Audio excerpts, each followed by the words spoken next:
Hello guys, good afternoon. For today's video, ganinang buntag sayo ning adto mig gripo kay nang labas sa among mga bulingon nga nagtapon og intawon.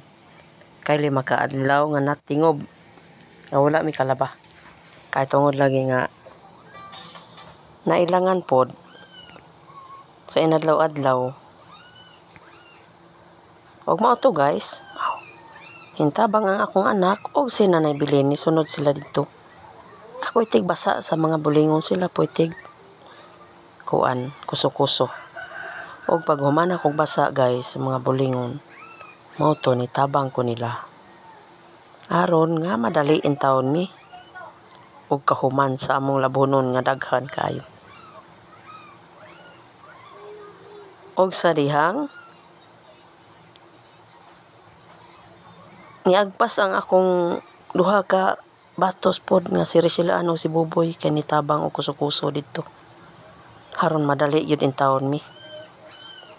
Aning tungura. Kay nagdingayop lagi nga maka kuan. Hay. Og sa wala magdugay niabot si Tia Alming nagdala og kape para makainom mig init. Og mao to guys, nanginom ang akong mga anak. O gidunulan po ko ni Rachelian. Aron mainitan ang tiyan. Naain taon mi sa gripo kay nang labaligi. Oh.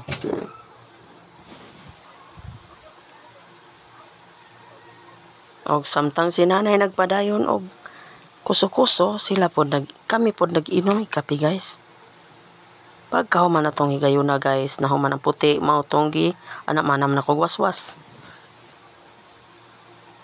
Aron nga maka hay nami. Og akong gipahinay-hinay og hakot dito sa akong anak, ay wala naman sa Nanay Bilin. Mao'y akong gipa hay dito. Kay si Boboy mo'y tighakot og si Richelian. Og kami lang duha nabili ni Annabel. Dito sa gripo.